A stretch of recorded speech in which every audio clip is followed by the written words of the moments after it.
Hey, ladies and gentlemen, welcome to That'll Be $8, the podcast, aka the Black Awareness Rally of Podcasts. You can be rocking with anybody else in the world right now, but you are here with us, and for that we do appreciate you.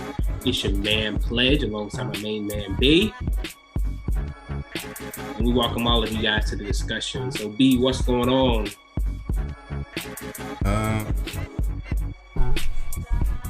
I don't know, man. How about you? Oh, the Celtics playing. Currently leading. My bad. Let me take that back. Forgive me, God. Got the Celtics winning, so I'm feeling good about that. How about you? Man, things are going good. I don't know. Like, how do you feel when things are going really well for you, but the world around you, like the things that you see and the people that you hear, seem to be kind of crumbling and falling apart? Like, that's kind of what's going to, like, me and mine. Everything's going really well, but like I hear so many like tough stories and people passing away and stuff like that. I'm hearing a lot of bad news, even though things are going really well. For me and mine, it's kind of a conflicting feeling. You got to speak it into existence like Trump be doing, or lie. A lie. What do you call that? Faith or lying? I mean, what are you speaking to? Speaking the same, your situation over everybody else? Yeah. Just pretend like everybody gonna be Gucci, or they already Gucci. And then, you know what I mean? You ain't got to send them dope. You got to spend no time checking them. Just like, man, you good, man. You know what I mean? That's how Trump do it. Yes. What up, family? See some people in the chat already. Yes. But and we did get back, man. A lot of people missed us from last week, man. So it's like, look, man, people disappointed when we don't, give them what they came for. So. Yo, at least we got to start telling people when we not doing the show. Hey, man, you been hearing about all this money out here to be made in this podding game, bro? Oh, you talking about? I mean, I have heard about like a couple like contests. People to join. People to join. Nah, I'm talking about like you play defense for the league type of money. Oh wow! Now I haven't heard anything about that. I know that Joe Budden's trying to get a bag for his podcast. And they offered him a nice one too. They offered him So the bluff worked, huh? You said what? I said the bluff that he pulled worked, huh? Nah, this was after they offered him 10 figures. Oh wow! He was like, nah, that ain't what's popping in the streets. So you trying to get more? Yeah, he outside of Joe Rogan, which he say you shouldn't compare yourself to. Hey, Ashley, friends, instead of stuff you're supposed to compare yourself to, like don't compare yourself to Joe Rogan, because he's been doing this for like 15 years. He has thousands of shows, but if you compare his show to everybody else in the game, he said he been number one for like 3 straight years. Oh, wow. Offer him a 7-8 figure deal. That's an insult. Man. Wow. Then they was trying to say when in the deal, I guess Spotify was gonna own everything he made moving forward. Like him and the guys that was on the show with him. He got like, you ever listen to the show? Nah, I actually do not. Yeah, he got 3 guys that are on the show with him, and all of those guys come from the music industry, and they all do different things. Yes. So he was saying the offer was, we'll give you this 8-figure deal. We get to own everything y'all make going forward, like anywhere. It's like, what? Because 2 of the guys are music artists, and one of them's one of Jay-Z's old business partners, baby brother. So they was like, man, if you offering me this and then you trying to control everything I make in other spaces, now we not taking it. So I don't know, man. Kind of got me riled up a little bit about being a person that do this. So apparently, it's real money out here. No doubt. But yeah, man, you just back to what you were saying earlier. I guess you just lie and fake it. Hey man, y'all get these likes up. If y'all here, man, if y'all stop by, you know what I mean, leave us a thumbs up. It'd be awesome if you shared it. But come by, say what's up. We appreciate y'all. Family. It's a family. It's a family. It's a family.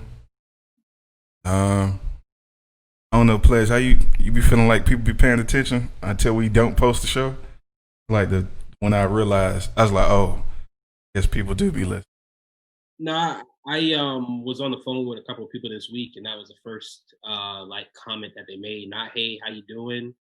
How's the family? It's like, why you ain't do a show this week? Right. That's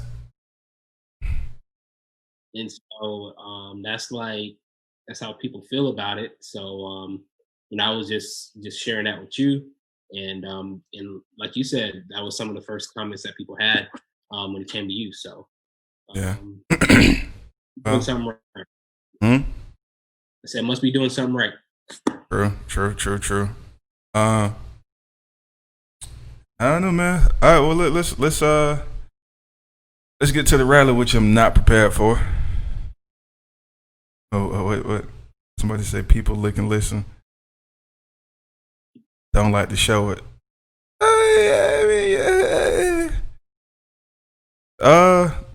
I don't know. I don't know how to comment on that. I'm just Yeah, I mean, people don't want to gas you up too much, even though they like. I think what you call those people are closet listeners, yeah. to where they want to outright show their admiration, appreciation for the show, Mm-hmm. even tune in every week. Yeah. But like I would say, whether somebody loves it or hates it, the cost of admission is the same. So it's all good. Yeah. I don't know, man. Maybe we my mom asked, and she was like, "Y'all ain't doing the show this week?" No. Matter of fact, let me send her the link now. But yeah, man, y'all right, man. We guess we just gotta keep moving forward, keep marching. So I don't know, man. Where we go to that? Let's get these moments up and popping.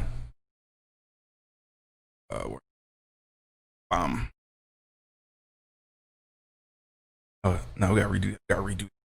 Gotta graph. There we go. All right.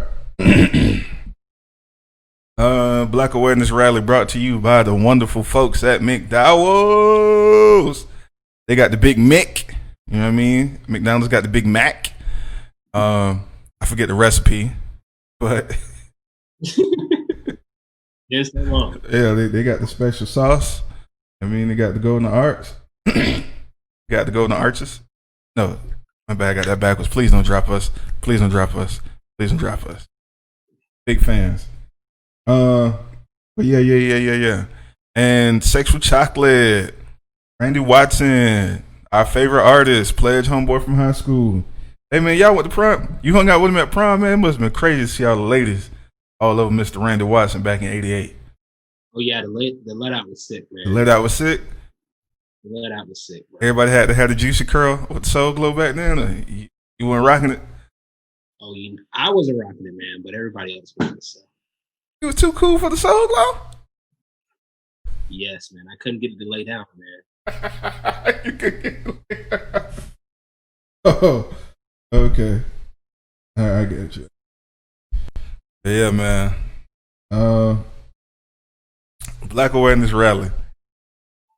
No. Wally, Spotify don't own us. Don't nobody know we exist yet, except for us. You know what I mean? If we get more people to share on their pages, like you be doing. Hey, Wally promotes, man. I really appreciate this brother. He's always been day one. The barbershop we've been going through. We shot the commercial in. That was his shop. He was a huge supporter, man. All the graphics, those are shoots from his spot. So we appreciate that, brother. Hey, first to get to know you, that she said you had a kid.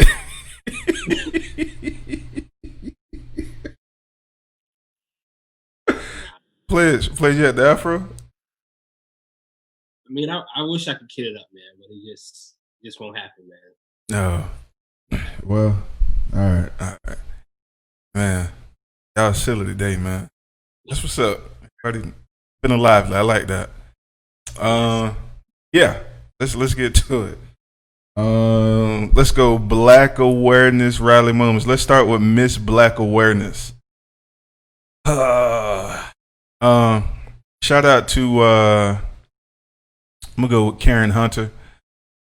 She's finally starting to get recognition for the In Class with Dr. Carr segment she does every Saturday mornings on YouTube. It's free. She's a professor and a journalist and sister, and that show is finally starting to make the black news publications on the internet. And it's been awesome, man. It's just been a joy to have and to listen to. So you guys can go on YouTube, follow the Karen Hunter Show, Karen. She's black, not white, even though her name is Karen. So that's me. That's me. Yes. So I am going to give it up to the sisters of the WNBA. As I said, they, with everything that was going on with the protests, of course, they were a part of it this week as well. They took it a step farther with, wearing shirts that spelled out Jacob Blake's name, Mm-hmm. but in the back of them, they had what appeared to be bullet holes, 7 bullet holes on the back of the shirts. Yeah. So they've really dedicated this season to bringing awareness. They, as a league, they've dedicated the season to Breonna Taylor. So shout outs to the WNBA, to those sisters for continuing to make noise for the movement. So. True. Gotta respect them, man. They got the reputation now of if the NBA speaking on it, they probably already like out there in the street putting their hands on it. So gotta give them some love for that. Also, man, we got to try to support them somehow, some way, shape, or form. Their pay still a fraction what the NBA players are getting, and we know that's because of the drawing power that they have, which means people watching. So I don't know, man. Pick a team, watch them when you can. They got a short season. What they play, 15, 20 games, something like that. A normal season might be like low 30s for the games. Right. So listen, man. Oh, look, the WNBA has a moniker: Women Nationally Backing Activism. Hey. And like things that we see in these days, man, Black women are heading the charge on a lot of things. So that's becoming a theme that we're seeing, repeatedly over and over again. So, it's not new though, and again, I'm only saying it's not like I always knew this, but it's not new. But I think they're starting to get the credit and the recognition that they so rightfully deserve. Yeah. That's true. Well, that is a good way of putting it.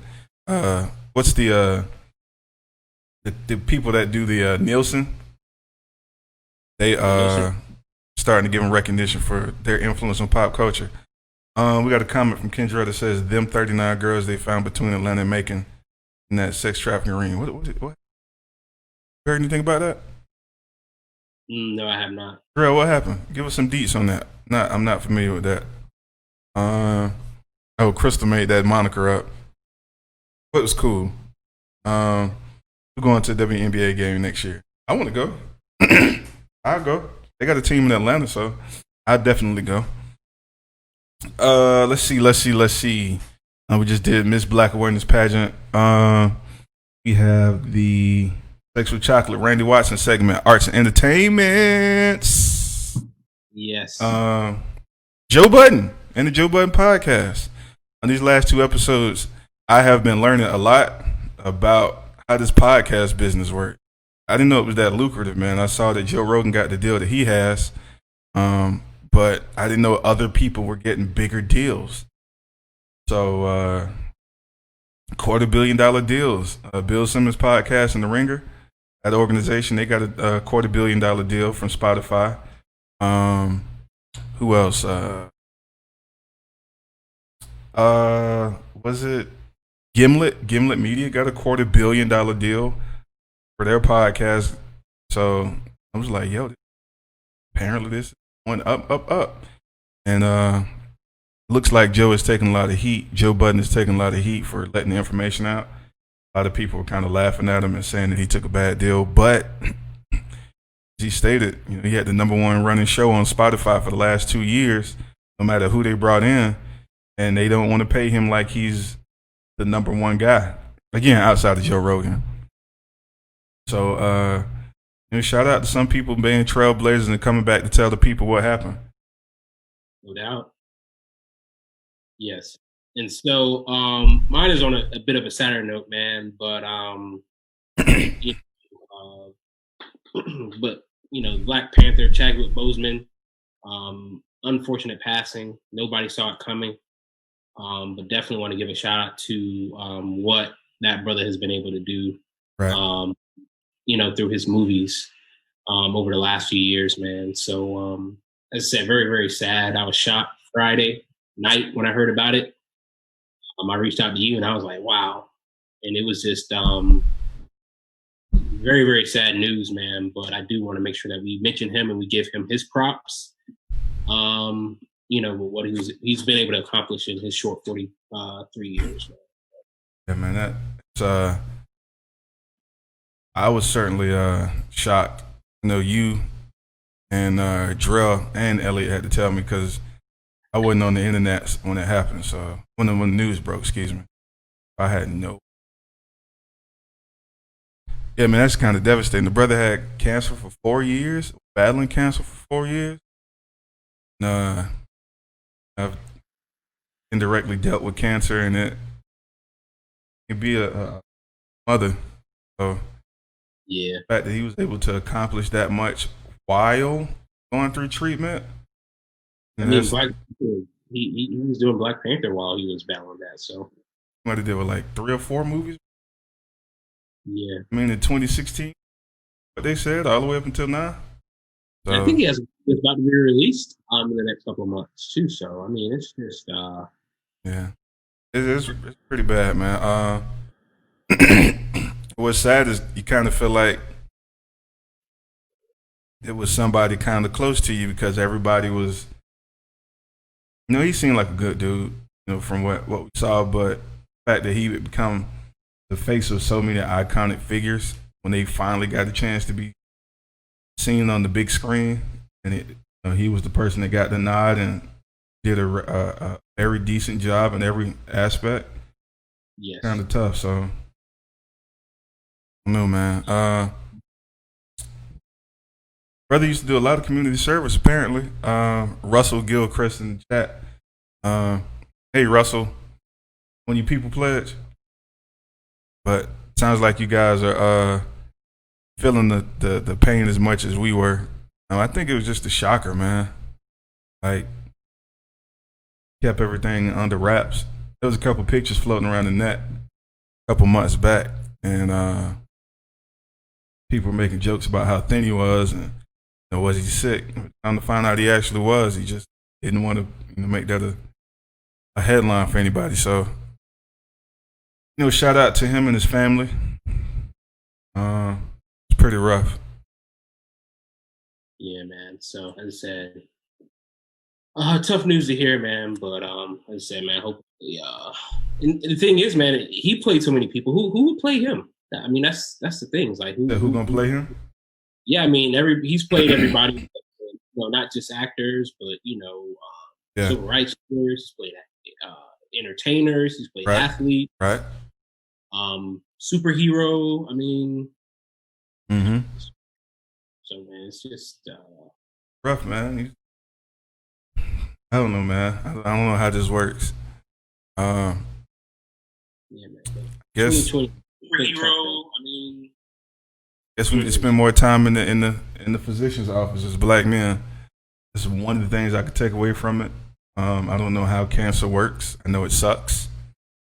And only 39 when you get it. if the math is correct. So Yeah. anyway, man, that's pretty rough. Uh, you guys, welcome. Can comment, like, share, comment, like, share, comment, like, share. Appreciate you all for joining us. Comment, like, share. Welcome to the show. Welcome to the family.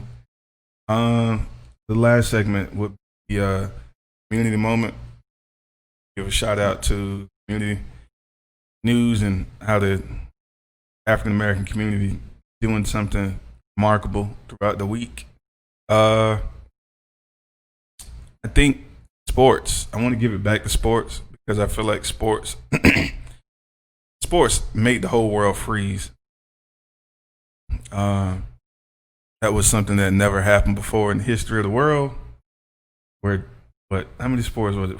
4 or 5 different Yeah. You leagues? had basketball, you had the young lady in tennis, you had the NHL, the MLB, the MLS. I mean, so you had I, I can think of just 5 off the top of my head that somehow, some way, games stopped.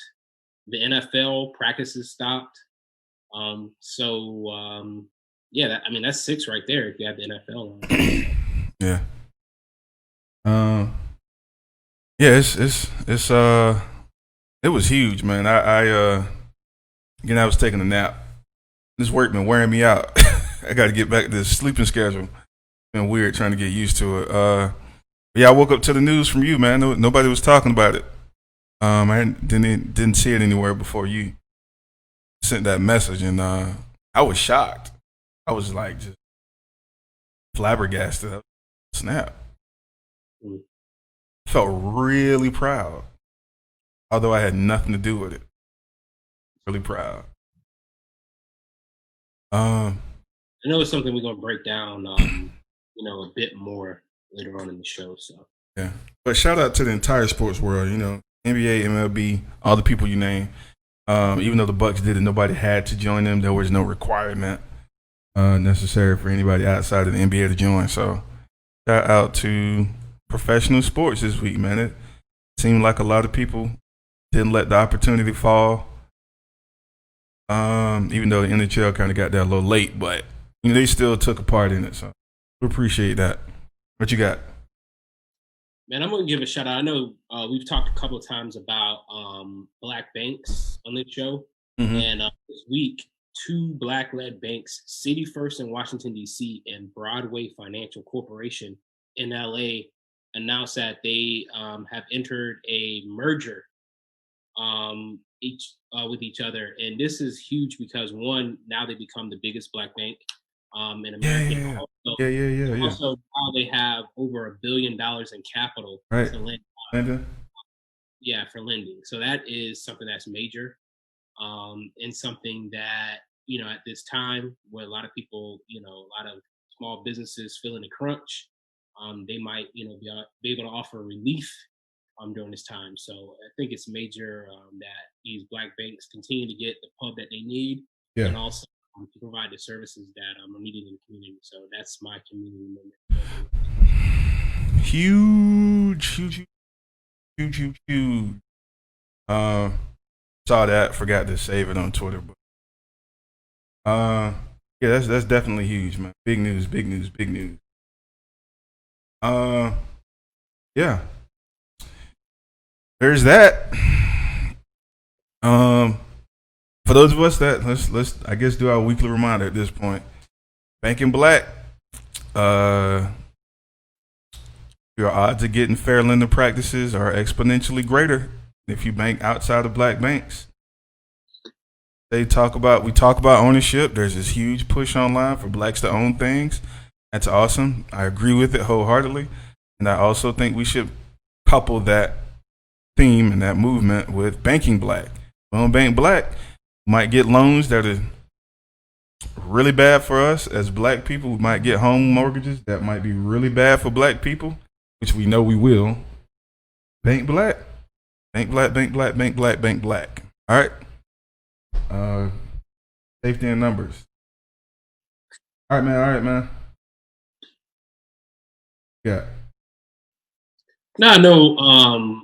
We kind of mentioned it during the rally part, but I know that a big thing is the NBA kind of starting the boycott movement of kind of shutting things down to bring attention to what's going on, but not only bring attention to what's going on, but to kind of rally the owners of the teams and the decision makers to kind of flex their influence on policymakers to kind of get things going. So I thought it was the ultimate flex move of saying, hey, at any point we can shut this thing down, and yeah, I won't have a league. But I am happy that they did come back together and and resume the season. So I guess the question this week is: was the boycott an effective maneuver by the NBA and the player and the other organizations that were involved? Let's see. Got a graphic for it. My bad. Somebody was texting me about how to share the show. I want to give them instructions on how to share the show. Hey, share the show. Share the show. Start a watch party. Share the show. Share the show. Share the show. Like. My bad, players. You can read the graphic again. I had one. Was the NBA protest the right decision? Players react. Yes, it was. Surprise me. It was the right decision. Man. All right, that was surprising. Why?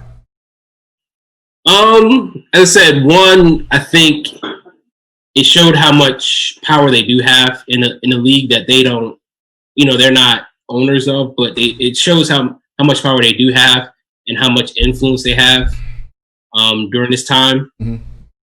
And as I said, it was a flex move. It was saying, hey, now that we got everybody reinvested in the NBA and everybody's excited about what's going on, right? At any moment, collectively we can shut this thing down if you guys aren't paying attention to what's going on to the people that we care about and the communities that we care about. And and people will talk about the Bucks. While they were supposed to be playing the game, they were on the phone with I believe, the attorney general in the state of Wisconsin to try to mayor too. So as opposed to them playing the game, they were on the phone trying to make moves, and I think now just about all of the NBA arenas will be used as polling stations for voting. I know before quite a few. There were a few that were on board, but I think now just about all of the arenas are on board. That's something that they were able to push through. And they did have a list of objectives that they wanted the owners to meet before they kind of agreed to resume playing. And I was talking about you when it first happened. What? I was talking to you when it first happened. Yeah, to you. I thought a temporary pause was good. And the reason why I wasn't for canceling the season right out is because I don't think that you should allow people that you see as opposition to take you from what you're rightfully going after in life. And so that's why I agreed with the temporary boycott, but I am still happy that they decided to resume the season. So your thoughts on it? Who want to bet? I don't know. I feel like my take is pretty clear cut by our history of previous episodes and how I feel about it. Hey man, awesome idea. Awesome. I am 100% for it. Proud of the guys for doing it. Proud of George Hill, who's getting the credit for doing it. And unfortunately I forget the other young man that was standing side by side with him in the graphic.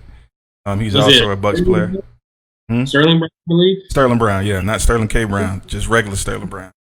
Who was he was a victim of police brutality about a year and a half, 2 years ago in Wisconsin. So this is something that he knows firsthand about. So, and there's actually video of how he was treated just because he was illegally parked in a Walgreens parking lot. So yeah. I don't know, man. I feel like we ain't really got. I don't really feel like. I guess the question was I should have worded it differently then, because we both agreed that the protest was a good thing to do. Um, look at what happened immediately afterwards. Cannot discount what actually came of it. So, honestly, that in hindsight, it was the best thing to do. Was it radical? Yes. Was it scary? Yes. Was it impetuous? Sure, yes. Was it the right thing to do? Yes. Here we go. Go an episode without somebody bringing up Kyrie.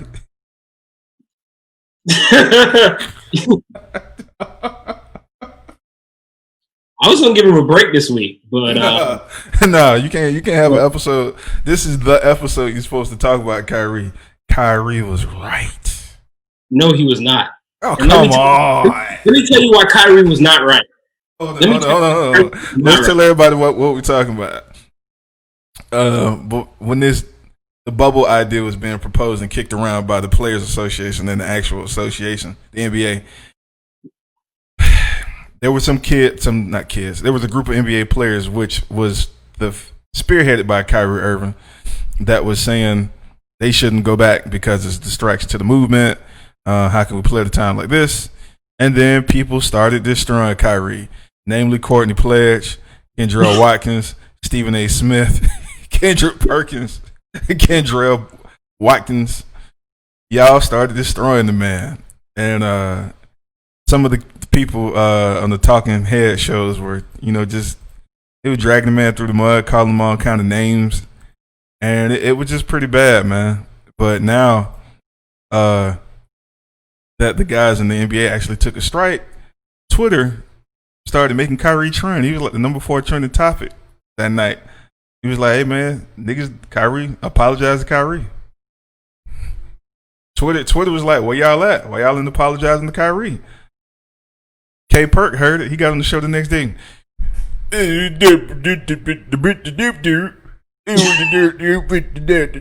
All I was saying is I want to play in. Like, come on, man. Y'all just. First of all, you don't want that smoke with Perk. You don't want that smoke with Perk. So. Man. Perk was like one of the last enforcers in the league. Listen, bro. I ain't scared of Perk. I got one move that'll take him out. You don't want it? I wouldn't. I mean, I don't want it. Okay. Perk. There's no way to attack Perk. You can't go. It's called a bullet. What you talking about? You tripping? I don't want to hurt my dog because he was one of my favorite players on my favorite team. But if it come to it, it's a bullet. That's it. You got time to be touching with that big joker? Y'all tripping. Hey, moving on. I got some text messages to reply to fight with this dude. Let me tell you why Kyrie was wrong. And still is wrong, right? Kyrie is wrong. Wow. Kyrie was saying that they never, ever should have come together. Like George Hill said it too. Yeah, and where's George Hill? What you mean? So he's the player. Oh, okay, go ahead. Anyway, Kyrie was saying that they never, ever should have come back. And and we in the past episodes we talked about all of the all of the recognition and all the notoriety that they've given to the movement since they've come back. And so none of that would have happened.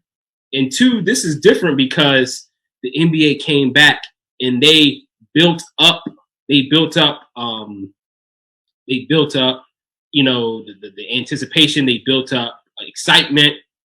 The excitement wouldn't have been built up if they wouldn't have come back. So they had people anticipating and they had people excited. They had people re-engaged in the NBA. Then they took it away. It was like, yeah, y'all gonna get this. And so that anticipation, that excitement wouldn't have been there if they would have never come back. So that's why this is different than what Kyrie proposed, is because now they're like, all right, we got everybody re-engaged, we got everybody re-excited about it, and then we just gonna take it back, we're gonna pull it from them. We're not gonna give it back to them until some demands are met. So it was the ultimate leverage play. if we would have gone with Kyrie's plan, there wouldn't have been any leverage at all. Because they'd be like, well, y'all ain't coming back, so what? What we got to do for y'all?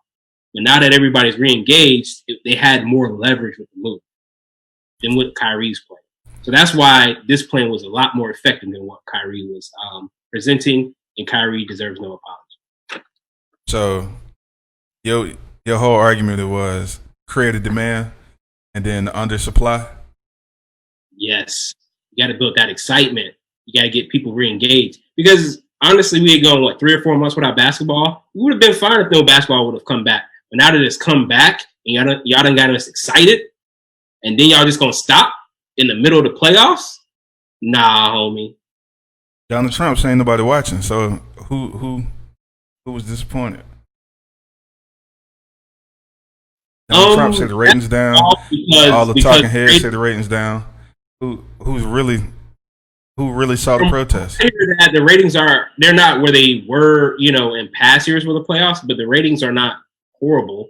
For the new bubble. Donald Trump said they down, bro. You telling me Donald Trump lying? That would be on brand. That would be on what? That would be on brand for him. That's all he cares about, anyways. That's the only thing he cares about is ratings. Look, man. Like, that's what he said about the convention. Oh, the ratings were good. Like, that's the only thing. That's what he bases everything off of, is ratings. So you telling me this whole thing was a good thing? Well, Kyrie's wrong because the amount of attention that started resuming the league would have been greater than them not resuming the league. I think that people weren't. I mean, as I said, the NBA, they hadn't played in 3 or 4 months before the bubble. So if the bubble doesn't come back, they can't make as much noise as when the bubble came back. So if you're away for 3 or 4 months, it's tougher for you to make a point as if you're in somebody's face every night for the last month and a half, like they have been. What point they making? I don't see nothing no more. What they be doing? You don't see nothing no more. The court that they're on, the shirts that they're wearing, just about every press conference. I mean, you had Doc Rivers with his impassioned speech the other night. Doc could have did that on Instagram Live. Nobody would have watched it. How many people go to Instagram? I mean, as I said, these are things that are taking place during games or right after games, to where they're constantly making statements. I was watching the Magic game last night, and one of the front office people was wearing a shirt saying, I think, get off the bench, get in the game, vote, or whatever, like during the game. So I think it's a point to where, them being back in the bubble has created a lot of has created a lot of buzz, and them showing the powers that be at the NBA that, hey, we can shut this down anytime we get ready. If we don't feel respected and heard or whatever, I think just strengthens their voice even more. So there's a few comments in the chat that are defending you and going against you. My actual opinion about what Kyrie said is, nigga, we should have did what Kyrie said. Now, I also agree that the bubble brings more attention. You get to see more stuff, but that's still debatable because these players got these platforms on Instagram and IG and Twitter. I mean, on Facebook and Twitter that could probably reach the same amount of people the NBA is reaching. I mean, let's be honest. LeBron's got more followers or equal amount of followers on all his platforms than the NBA does. But LeBron's Twitter feed isn't splattered across the news every day. If LeBron would have sent out a tweet or a video, you don't think it would have went viral? I'm saying, but LeBron, he sends out stuff to his followers. Those are people that are already engaged in him. When you are on TV, you're affecting the masses. You're affecting that people that don't necessarily follow you on Twitter. Everybody. You're opening yourself up to everybody, as opposed to people who just follow you for your content. So you telling me you don't think LeBron could have reached the same amount of people as the NBA could have with a tweet? No. You don't think ESPN would have put it up on I mean, TV? I don't even think I'm pretty sure I follow LeBron, but how often am I on Twitter? But if I'm on TV and if I'm watching TV and not just sports channels are talking about it, but regular news channels are talking about it, I'm gonna have a better chance of seeing that than me logging onto Twitter. If LeBron tweets, ESPN puts it on TV. What's your point? But if I'm already tuned in to watch a game, I'm gonna see it. LeBron has more followers on Instagram than the NBA and ESPN combined. He's beaten them by 15, 17, by 16 million followers. You telling me LeBron couldn't have tweeted or posted a video on his page on IG and it reached more people than TV? Because it was going to go on TV. You know it was going to go on TV, especially if it had been politically driven. I'm saying, but if they wouldn't have been playing the games, why wouldn't anybody be talking about LeBron? What you mean? If there are no games playing, like nobody's talking about what football players are tweeting right now because no football games are going on right now. Dude, I'm just saying that. Okay, so we'll watch with the NFL then. We'll watch with the NFL. We don't know of any NFL players that are bigger than the NFL right now. But let's just watch. Let's see what happens. I think OBJ could do it, but I also think it would be better if Saquon Barkley jumped in it. And we'll see what happens because Saquon Barkley, white people love him. Well, the conservatives love Saquon Barkley as well, right? I don't know, man. LeBron's reach is bigger than the NBA, Jarrell. Yeah, I mean, you're an analytics guy. He has 71 million followers on Instagram. NBA, ESPN combined only have 50, 56. No, 65. Huh? And what gives LeBron that platform is him playing basketball. Yeah, but that's money in the bank now. He playing with house money at this point. So that's a moot point at this point. So nothing happens now. None of the stuff he did the last 16 years matters. Like, does anybody follow Doc Rivers on Twitter or Instagram? No. You telling me LeBron wasn't going to share what Doc Rivers said? Doc Rivers wouldn't have had a chance to say it. That's my whole point. He could have said it. When? Whenever he wanted, and LeBron. So let's since you want to go with track record and what happened in the past, right? So let's go with what's happened in the past. So you saying LeBron past work with the NBA is the reason he's this famous? Disagree, but we're gonna go with your logic. So since his work in the past with the NBA has made him this famous, and now that he's more famous than the NBA, what he's done in the past, aka shared tweets and reposts, would have been just as monumental had the bubble not been playing.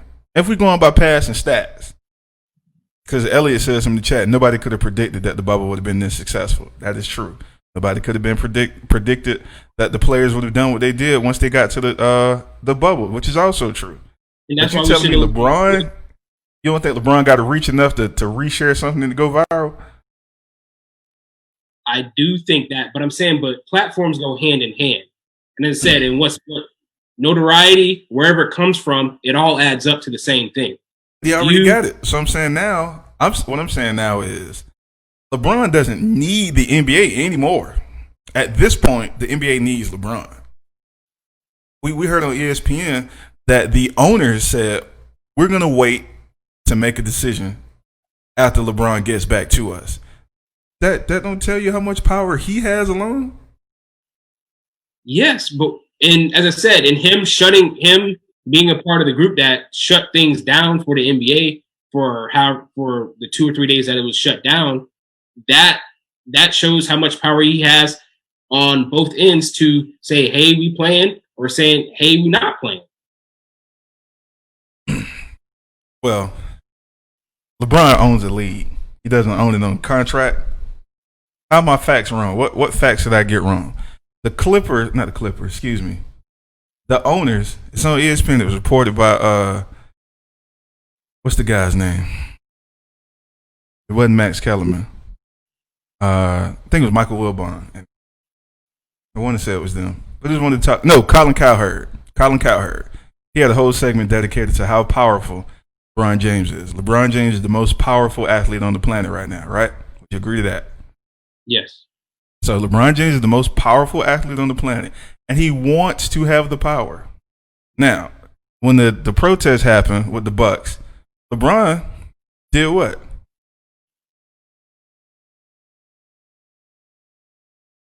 He said he wasn't going to play no more. He said he wasn't playing no more. And so what did everybody else do? What did everybody else do? Everybody else voted to play.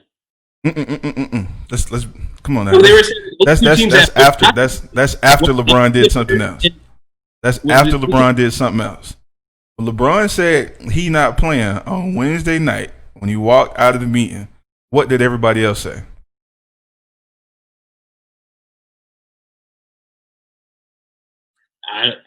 They said if LeBron ain't playing, ain't no point in us playing. Udonis Haslem, tougher than Kendrick Perkins, faster than Kendrick Perkins, able to punch Kendrick Perkins in the face 3 times before Kendrick Perkins reacts, was saying if this dude ain't playing, we ain't playing. Now, you gonna tell me niggas are gonna be like, nah, Udonis, you wrong, dog. You don't. Niggas ain't finna tell Udonis Haslem he wrong. Nigga has like the state of Florida tatted on his back, like 40 friends inside the number. But my point in bringing that up was Wednesday night when the Bucks decided that they weren't going to play. Yes, we all know that LeBron was upset. Yes, he felt like it was short-sighted. But he has so much power now, regardless of the league standing, that whatever he decides to do, the league was like, okay, we'll do what he wants to do. So if he says stop, and then we're going to push this campaign for doing X, Y, and Z, they were going to follow it. So, I don't know. Kyrie was right. Because Kyrie, the one person, LeBron didn't even chime in on that debate, y'all. LeBron didn't chime in on that debate. But LeBron has so much power now at this point in time that whatever he decides to put his name behind, his organization and his reputation behind, the NBA is like, yes, we're doing that too. That's evidenced by the Clippers being the first, not the Clippers, Staples Center being the first facility to make it official that they're going to be a voting facility. Come on, man. So Russell in the chat said something earlier that we didn't have a chance to highlight, but Russell was saying if more people united and, stood up to all the people Michael Jordan does not want the same power. Michael Jordan could have been the first LeBron when it comes to influence. Kendrell says Michael Jordan had the same power. Do you agree? Has the same power. Do you agree? Well, there has been some reports that Michael Jordan being the one you want that smoke. And no, they're saying that he has kind of been working to bridge the gap between the players and the owners. No, we're talking the players.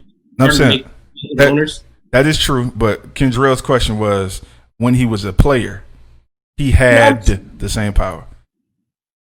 I don't think Michael Jordan had the same leadership of the players the way LeBron does. But I think that there was a different type of power to where Jordan was empowering other players to, and not just in basketball, but athletes in general to get money, whether, through sponsorships and things like that. So I think it's a different type of power and a different type of leadership. And both of them are important of, hey, Michael Jordan was saying, hey, let's flex our power to monetize on our talents. And LeBron is saying, let's flex our talent to be in leadership roles. And also LeBron is flexing his power to monetize off of his talents as well. So I do think there's a little bit of a difference between, I think both of them were revolutionary in their time for what they were trying to accomplish. Okay, so here's another comment. Jarrell saying the league made Kobe and the league made LeBron. The league will be fine if they decide to walk away. Now, I don't know if Elliot was responding to that saying no. Do we think that the league is bigger than the players now? I mean, you have to pay attention to when Jordan left the league, the ratings went down. When Jordan stopped playing, the ratings went down. And I think, LeBron was the next one to kind of bump, give the league that big jump. Because you have to think, I mean, if you take LeBron, out right now, you still got KD, you still got Golden State, that group. I mean, Luca might be the next best player, the next best thing to come up, and we know that he's not going to carry the same weight that LeBron does. I ain't gonna watch him. And so I do think that there would be a huge leadership void if LeBron were not leadership. I'm not talking about leadership. You can find leaders. Guys will willingly be leaders. Do you think the NBA could survive, be a big draw, be a big ticket item if LeBron left the league? Well, it would take a dip. It would take a dip, but it would survive. I mean, I'm not going to say this. I don't think it will fold. That's not my point. I don't think the same thing. Let's see. The Bulls were doing better than ever after Jordan left. Players. This is a really interesting. Theirs is a really interesting case study. So there is. So Drill's thing is overall league though. The ratings for the overall league, viewership and things of that nature. That's what the Bulls might have been doing all right, but the league as a whole did suffer once Michael Jordan wasn't playing. So I feel like this was going. I feel like some of us are still afraid to be a dissenter from the status quo, but they also want things to get better without provocation. How does that work? Like, how are things supposed to change without something shaking it up? If everybody just, things will get better if we just keep our head down and keep working. How is that going to change anything? No, I'm posing this to the audience as well because Jarrell seems to think that if LeBron and do the Kyrie thing or do what Kyrie is saying, or the league is going to be fine. Elliot saying your stat about the league might have been true, but the Chicago Bulls themselves were doing better. So how do we get the change we want, or do we just think that something just magically happens without us provoking it? I mean, you have to think about that. We are leaning on, in this case, NBA athletes to solve a problem that's that they're not equipped to solve. Well, let's extract them out of it now. If they have to be the savior of this problem, they're not equipped to solve it. Like I was watching, I think it was Skip and Shannon, and they had Dr. Eric Dyson on, and he was saying that he applauded the NBA players for doing that, and he said now that you guys have elevated the platform, he said now hand the baton over to scholars and people that have studied civil rights and who are in position to take this thing to the next level. He said because that's the greatest thing that people with platform can do is hand that platform over to people who are equipped to do the work.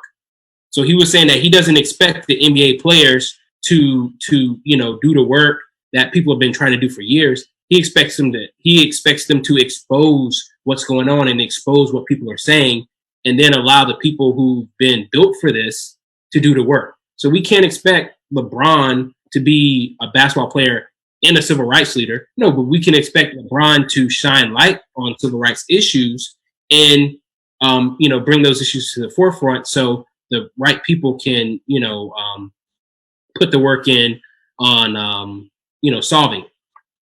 Missed my question. This again that I generally agree with that because highlight then hand over to experts. I completely agree with you on that. This is not what I asked you.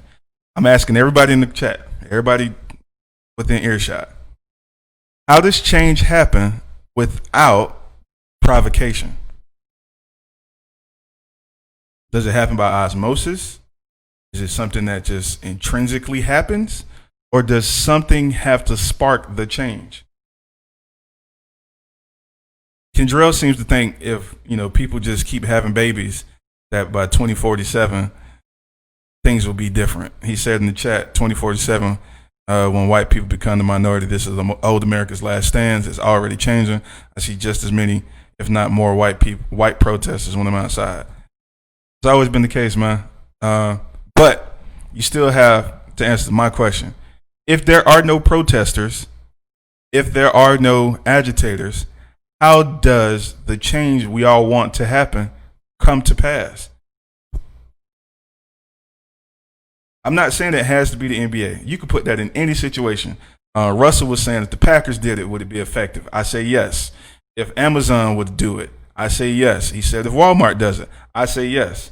Our second topic. Matter of fact, let's go ahead and get into it. Let me go ahead and put it up.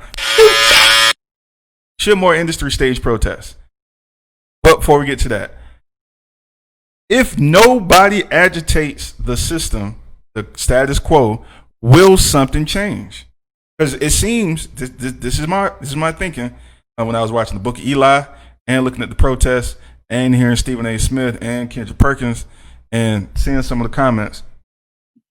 People don't want to agitate. So what has to happen, in everybody's opinion, for change to occur if nobody thinks we should agitate the status quo? As I said, I think the players follow the fine line of agitating the status quo, but not letting something keep them from the business at hand.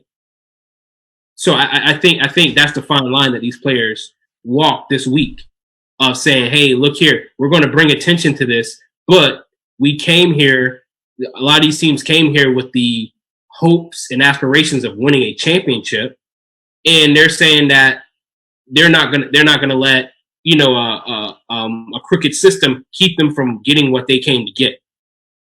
Yeah, we're gonna take a couple of days off to bring attention to it, but hey, there's still business at hand that we need to take care of. Okay. All right. I get that there's a problem. I got to find this quote. I got to find this exact quote from one of the best to ever do it, one of the best revolutionaries to ever revolt. I often say revolution, which works, but one of the best revolutionaries to ever revolt. Jesus, I hope I can find it in time. But he says it's out of Huey P. Newton. I think it's Huey P. Newton of the Black Panther Party. As a revolutionary, you have to be fine with the idea that your fight and sacrifices won't benefit you in any way, shape, or form. Yeah, I've heard that this week. So, in that thinking, again, he's an expert revolutionary, or was, but is. Why do we have to be so concerned with maintaining something while we change the system? Like, why do we have to maintain a lifestyle while we change the system? Is it necessary for us to maintain a lifestyle? Since we're talking about the NBA, is it necessary for NBA players to maintain their lifestyle while they change the system? Because it sounds like you guys are saying, what about their money? What about their lifestyle? Because the current system says, especially in Sterling K. Brown's case, I don't care what your lifestyle is. You're black. I will take your life. Does the lifestyle matter at that point in time? Your lifestyle is what gives you the platform, though. Your lifestyle. You can have a platform without it. Is what gives that have it without basketball. We know people that have the platform. I'm saying, but those are people that specialize in what they do. These are people who specialize in a game. These are people that specialize in what they do. Which is great. You can't say that what somebody specializes in is more important than what somebody else specializes in, especially when them specialize in basketball gives them a platform to shine on what other people specialize in. Like you say, LeBron has how many followers? How many other civil rights leaders have as many followers as LeBron? Nobody.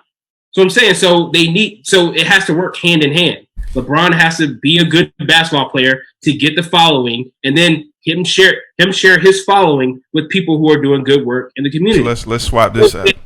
Go ahead. Say it again. I'm saying it goes hand in hand. It doesn't have to.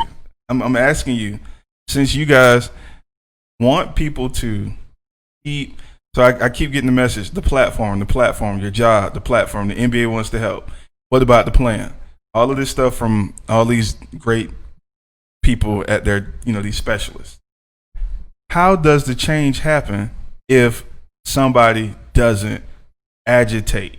If LeBron doesn't do anything, if George Hill and the Bucks don't do anything, if Rosa Parks didn't do anything, if Martin Luther King didn't do anything, if I can keep going on and on and on and on. If nobody did anything, how do we expect things to improve? I just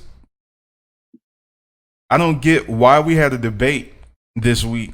When I say we, I mean the world had a debate about whether the Bucks doing something was short sighted or impetuous or outside of breaking rank and file. When what? How is something supposed to change? Because to everybody's point, we got the Black Lives Matter, we got the messages on the shirts, got the all this wonderful branding and imagery that looks really good. Now we definitely appreciate it, but somebody still got shot twice this week. Happened twice. So do we just say, well, we'll just keep playing and just keep the shirts in the court and vote? And are we saying that if we just keep doing that, by osmosis it'll change? I'm asking, like, if we do exactly what you guys are saying, if we do what Kendrell is saying, if we do what Stephen A was saying, and we sit and we plan and we plan and we plan and we plan and we plan and we plan and we plan and we plan and we keep being good contract workers for the NBA, and we keep saying, you know what, the NBA they're gonna give us some money. If we just keep waiting and keep waiting and keep waiting, what's gonna happen? Like, tell me what's gonna happen if we do everything in a nice, convenient, sexy, smart, quiet, comfy, white adjacent, conservative, friendly way. Tell me what happens then? I just want the answer, because I want radio silent on social media. I'm tired of preaching it. How do we change this if nobody wants to be the person that does the wrong thing? The question is it our problem to solve? That's the question. Is it our problem to solve? If people are pressing up, if people are opposing us and coming against us, is it our problem to solve? So wait for white people to solve it? I'm saying is that if we're doing what we feel is right, and we're making the moves that we deem necessary to solve this problem, and things keep happening, what more? I'm saying, what other things would you propose to be done? Y'all don't want to listen to me. I've been saying the same thing since you met me. I'm asking you the question. Don't ask me. Don't ask me. What is your solution? You know what I think, Flair. You gotta ask me. What is your solution? What is Kendrell's solution? We just wait for white people to fix it? Is that what you're saying? Because I agree with you. It's not our fault. We didn't create it. We're not perpetuating it. We're not supporting it. We're not wearing it on the sleeve. We're not doing any of that as a collective. Some of us are for money. But if we keep saying white people, white people, white people, and we're going to just keep being good employees and, respectability politics at its best, so wait for white people to change it? That the answer? Is that what y'all saying in the chat? Because Elliot keeps saying troops and generals, which means you're going to have to fight. Again, I agree with Elliot. And you ain't going to never get nobody to willingly give up power.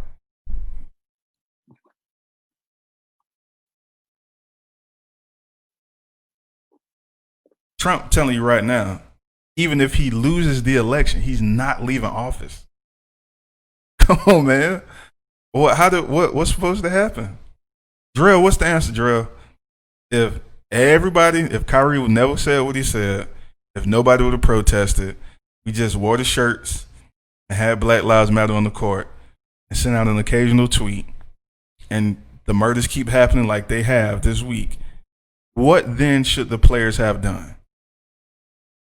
I'm willing to wait the 15 seconds so Drill can hear this.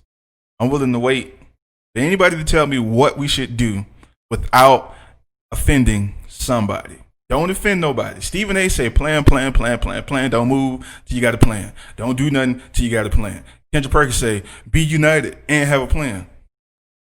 Okay, how do we know when we have a plan? How do we know when it's time to move? Because in the meantime, while they were having that conversation, another person got shot by the cops. So I'm radio silent on social media I'm trying my best not to say nothing because at this point in the game, y'all telling me get white people involved, and then what? When they get involved, what they gonna do?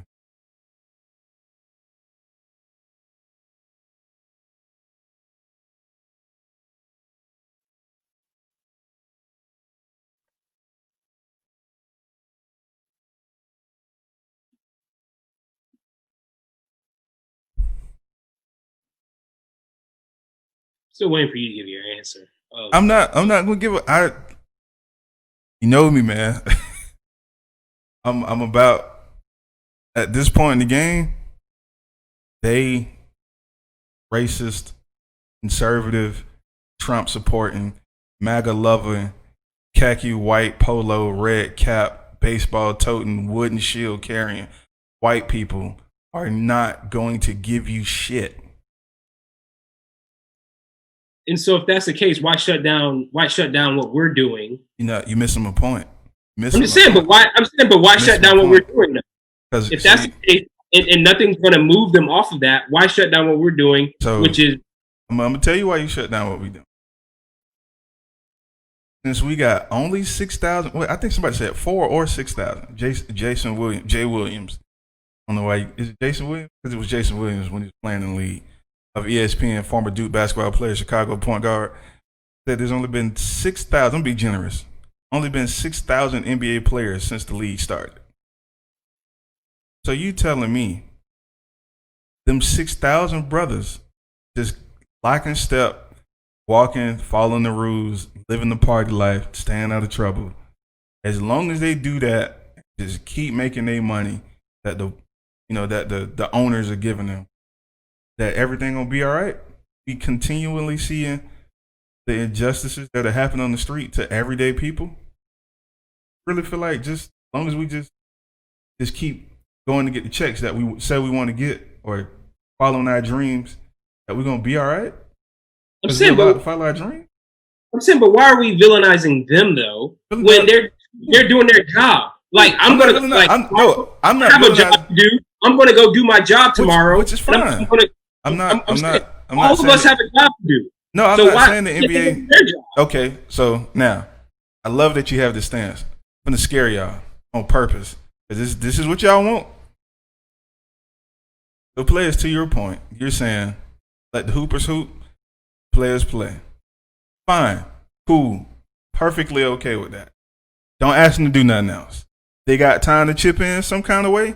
Let you stay at their house, donate some money, let you tweet on their page, let them repost on their page something you said. Cool, let's just do that. You know what other system that has been in place, well, written in place for the last almost 200 years that nobody wants to use because rich old white men don't want us to use it? That would let you have exactly what you're saying? Socialism. Socialism says everybody keep their job, everybody do the same thing they've been doing, but companies fork over the difference between my salary to work and the profits that the businesses make after them having paid. We share the profits that come from me working and me getting the work done.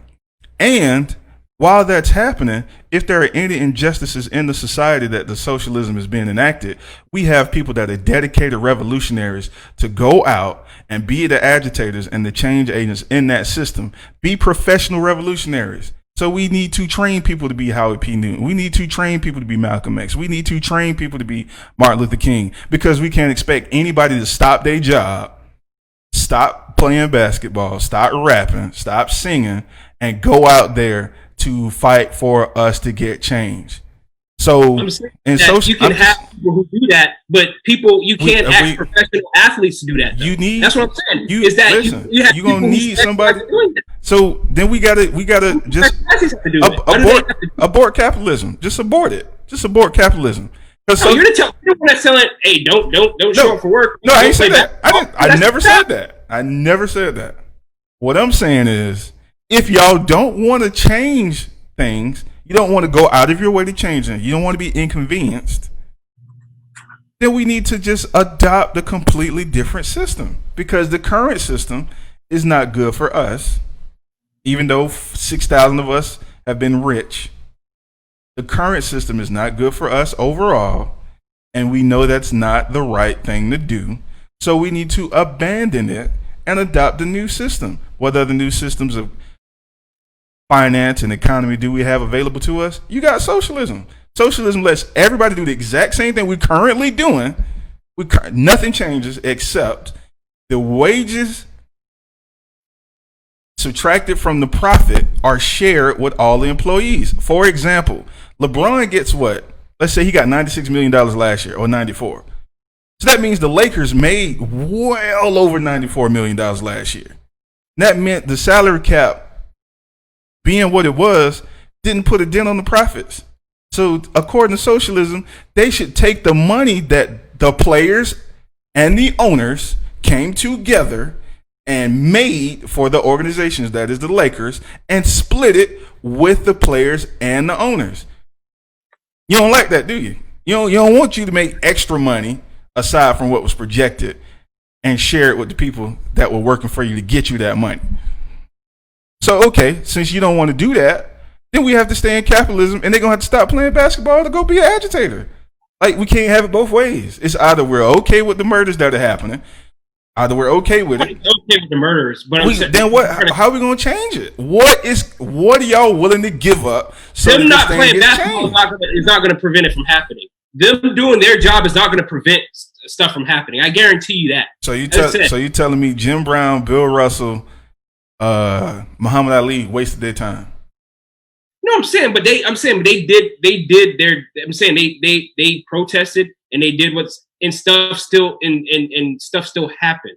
But what I'm trying to say is that Bill Russell, there was a story about him protesting when he went to a certain city, who wouldn't let him stay in a hotel with his team or whatever. So what did he do? He hurt that city by saying, "All right, I'm not going to play in front of y'all if y'all don't let me." But guess what? When he went to the next city, who allowed him to stay with his team or whatever, what did he do? He played. Players, you and Kendrell argument sound like y'all don't want him to. Y'all saying y'all don't want him to do that at any point. That's the message. That's the message. I never said don't protest. I'm saying that I'm saying protest, boycott, or whatever. But at some point, you have to get back to taking care of business. And as I said, and if you showed up to Orlando to win a championship, which is a worthy goal or whatever, don't let no foolishness keep you from accomplishing your goals. Ali boycotted, man. Ali boycotted. Don't let foolishness or opposition keep you from getting what you came to get. Listen, man. Let me give y'all some African philosophy. There is no good and evil in African ancient religion. There is no good and evil. There is doing things for the good of the community or being selfish. Guess which one is considered evil? Selfish. Doing things to make money for yourself. Doing things to gratify your own personal dreams. Doing things to make sure your legacy is intact to be the greatest basketball player ever. Doing things to make sure you have sex with as many fine women as possible. Or, again, according to ancient African philosophy, you stop what you're doing to help the community when the community is in need. Not that you give up playing basketball for the rest of your life. You stop what you're doing when the community needs you. And what enables you to empower your community is you have a physical body. You have a physical body that empowers you to have a physical body. Community. I mean, you scared to let go of that fame, dog. That's what it sounds like. It sounds like fame is the intrepid. The fame is what gives them the resources to help. No, it's not. Yes, it is. It is. So you telling me a famous person can't do nothing? Right? What? You telling me the kids in Minneapolis that are unemployed, teenagers who are out of school, made no effect on the change in the nation? The whole world stopped when a handful of mixed Spanish, black, white teenagers burnt down the Minneapolis Police Department. None of them were famous. None of them were millionaires. You telling me what they did was a waste of time? Because they're not famous? Yes, it was a waste of time. Because what does it do? What did it do? Who did that help? It got the whole world to stop. No, it did not. So you telling me 110 cities in 13 countries? This boycott this week got a lot more attention than what they did. It did the same thing. It did the exact same thing. My bring awareness to social issues is from My bring awareness to social issues from my job. Okay. Okay. So, Pledge, you telling me, let's go 50 states and 13 countries protesting on the exact same day meant nothing? Or you're saying it meant less than the Milwaukee Bucks and LeBron James more than the Vote organization? It meant less than that? I'm saying what captured more attention? What if the thing is to bring eyes and ears? That's what a protest is in place to do, is to bring eyes and ears and attention to a certain issue or cause. And what I'm trying to say is that the NBA players stopping what they're doing, which led to other sports or players stopping what they were doing, whatever, that brought more attention, which is what a protest is supposed to do, is to bring attention to a cause or whatever. That collective group of players, protesting or boycotting, that is what brought more attention than anything else, because that is the main thing that people have been talking about all week when people have been protesting for the last few months. But what's the biggest thing? What's the biggest protest that has happened, or the biggest boycott that has happened? With NBA players. The kids burning down the Minneapolis Police Department. And we describe them as NBA players because the NBA is what gives them a platform and the notoriety and the fame to pull something off like that. So you telling me they got to be famous for it to be worthwhile? I'm saying if your goal is to bring attention to something, that's what's going to move the needle. So you telling me the kids is going to bring more attention to it. So the kids that burnt down the police department brought no attention to the issue. No, I'm saying I didn't even know. I mean, I know stuff was burning. I didn't know anything in particular. You didn't need to know anything else. They don't want fame. But what I'm trying to say is that, so obviously it didn't move the needle the same way this moved the needle. So obviously it wasn't as effective as what these players did. Maybe it wasn't as efficient, but it was as effective. Period. The whole world, after the kids burnt stuff down, people started joining them. The kids didn't burn after the world protested. They were the reason the world protested. They got mad and went and did something about it. They're not famous. They didn't do anything else. They literally stopped and burnt stuff down, and everybody was like, "Oh no, that's not the right thing to do." They said the same thing to LeBron now. It's not the right thing to do. What I'm trying to get y'all to see. This is what I'm trying to get you to see. Anytime you change or agitate the status quo, nobody's going to be okay. Well, the people that benefit from it are going to say, "Please, no, that's the wrong way to do it. Please, how about you protest this way? Well, how about you do this? Well, if you just wear something on your jersey, that's okay. Like, do that. You don't have to miss a game. Please don't miss a game." And you saying it's okay because 30, how many, 12 teams in the league, 20 people per roster. Let's go there. So 240 dudes and keep getting their checks. And we hope that they give us money. Doc Rivers said only 20% of the players that were in the meeting were registered to vote. So we know that 80% of the cast don't really care about this stuff until it's brought to their front door. The bus boycotts in Alabama worked. Nothing wrong with boycotting. I just said the NBA players have a bigger platform to bring social aware. Listen, man, they got social media. I'm not leaning on the NBA no more. It changes what happens at home. What made people want to follow them on social media though? Them being tall and lanky? No. What made them? What made people want to? I'm saying, dude, you keep trying to praise. No, okay, take away the thing that made them popular, that made them famous. Take away the NBA. Take away the NBA. You telling me nobody was famous before the NBA that protested? If the NBA did not exist, would people still be famous? You're trying to pose it as if the NBA didn't exist. I'm asking you. Equality all around. Like if we take the NBA away, Stephen A. Smith and Kendra keep trying to praise the NBA as the reason people hear about the protest. Now I'm saying, what if the NBA stops letting you do this? What you gonna do then? Because the NFL, let's look at. We ain't even got to imagine. Look at the NFL.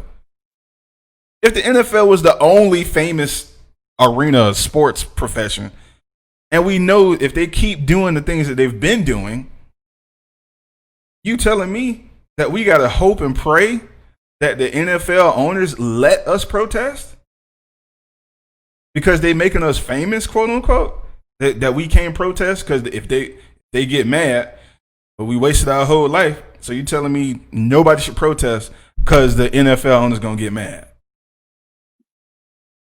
I don't get what, like, y'all keep making protests conditional. I don't understand that. Why does it have to be conditional? I'm not saying it has to be one or the other, Jarrell. I'm saying, why does protest have to be conditional? You're being mistreated. You either stop the person from being mistreated, or you pray to God that they see the error in their ways and stop mistreating you. Which one you got a better chance of happening, Pledge? Jarrell?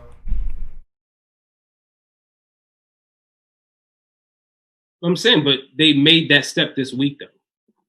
So what problem do you have with them making that step? You don't want to answer my question. You don't want to answer my question. How you make the change happen? Be nice or agitate? And they agitated this week. Okay. So what I'm saying now is, since we know that agitation works in and out of the NBA, why not do more of it? Let me see. Did it stun you that Chicago and America were that way? A little bit. Oh, this is an article. Hold on. I think Elliot's giving us some information about Thabo Cephalosha. Remember Thabo Cephalosha? I think the NYPD broke his leg. Yeah, he got into I think it was a fight outside the club or something like that. And they slammed him into the end of his career, right? Something like that. Like because broke his thigh bone or something. Yeah, I think the biggest bone in his body was broken. Yeah. Say a little bit, because when you hear about America, you've never been to America, you know the pride of being the land of the free. Everybody loves each other, this and that. All the racism is a thing of the past. So you start living here, understanding a little bit of the dynamic of things. Yeah, it was surprising. Now, was that about the Thabo Cephalosha episode? Kendra says, I am in full support of the NFL boycotting. I will be the first to not watch the NFL this season.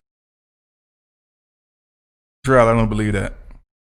I know you're saying that just to be rhetorical, just to see if you can make a separate point after somebody says, no, they're not willing to boycott the NFL. Huh? Put the onus on professional athletes. Like, why do they have to be the... That's a good question, Pledge. That's a great question. That's a great question, Pledge.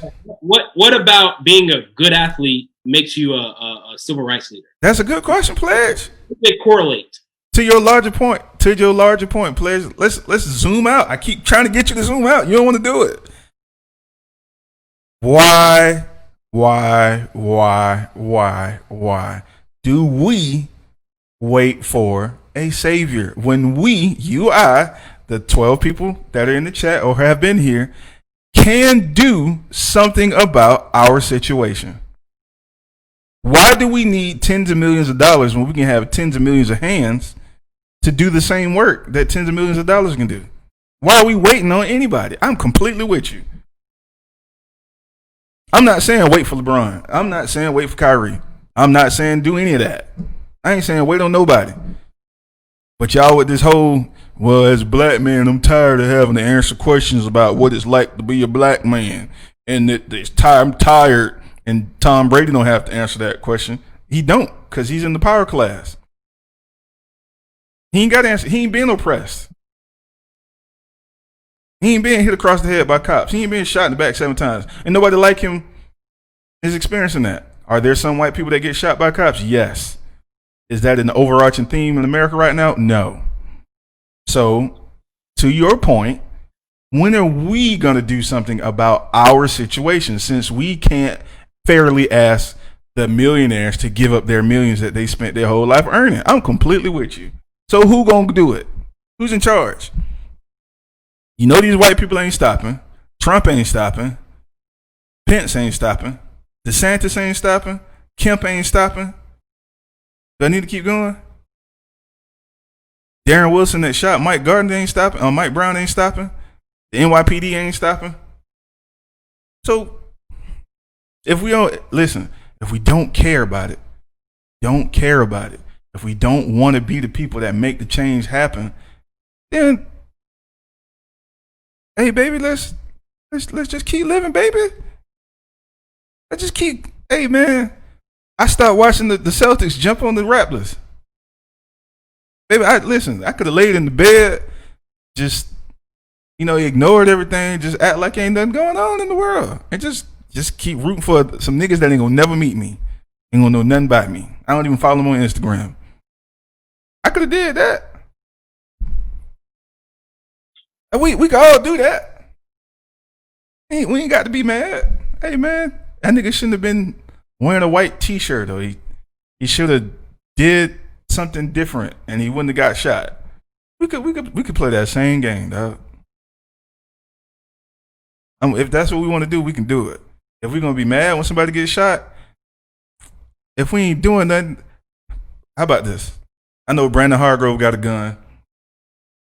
Got a few guns. Pledge, you want to got a gun yet? Nah.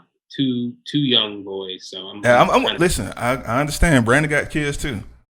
I don't know if Drell got no gun. I don't know if Elliot got no gun. Or if we want to do that, if we want to do that extreme, did we vote in the local elections last week on the 18th? Do that? No. I don't know, Russell. Russell, did you vote? I'm assuming you're in Florida. Elliot, I don't know when your local elections or your primary joints. I don't know if Drell voted, but Drell told me one time he don't vote locally. I don't know if he did it this time, but man, what we want, man? It's either we want them to. They're not gonna stop killing us, Pledge. Not gonna happen. You can hope they don't kill you or somebody you love or somebody you know, but they're not going to stop killing you. So what we going to do?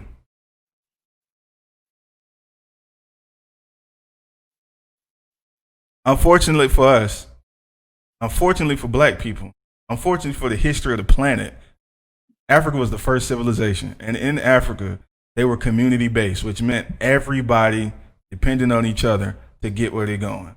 Everybody eats, everybody wins, everybody help everybody. And unfortunately for us, that's in our DNA, carried over for centuries. Here to America, we're interdependent, care about each other. Sometimes it's unfortunate that being a black man means you have to care about the community you live in more than it does when you're a white man. In Europe, after they left Africa and settled in Europe, they just became selfish and they suffered and they suffered and they suffered and they suffered and they lived in caves. They had dirty streets. They had no irrigation. They had no toiletry system. We had it in Africa, but when we went to other places like Spain and we took over Spain, we gave them irrigation. We gave them colleges and we gave them vineyards and street lights and bathing centers.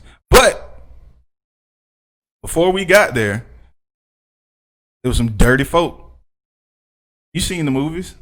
Go look at Game of Thrones. That's how they lived, except for the dragons and the magic. But we don't live like that, pledge. We black. And Africa happened. It's Africa's fault that you care. It's Africa's fault that somebody asking you what you think about what's happening to people that look like you. White people don't get it because they ain't never got it. They don't want to get it. Bro, they ain't know nothing about. You know why Africa's called a dark continent? Because white people just didn't feel like going over there to see what was happening. They just assumed that nobody was there. How you assume that a whole continent, nobody lives there? And then when somebody left the continent and went to Egypt, but that didn't even leave on the continent. Let me not say leave the continent. But when they went to a trading, the rest of the world didn't even count Egypt as part of Africa. Let's start with that. There's a problem there. Second, when the Mansa Musa left Mali and traveled to Egypt and started throwing gold out like it was beads at a Mardi Gras parade, that's when white people was like, oh crap. Who is this guy and where is he from? They followed him back to Mali and it was like, okay, he's from Africa. He's a black man, and they have universities, they have trading centers, and they let you do whatever you want. But they're Islamic, but they have riches untold. That's when we got discovered.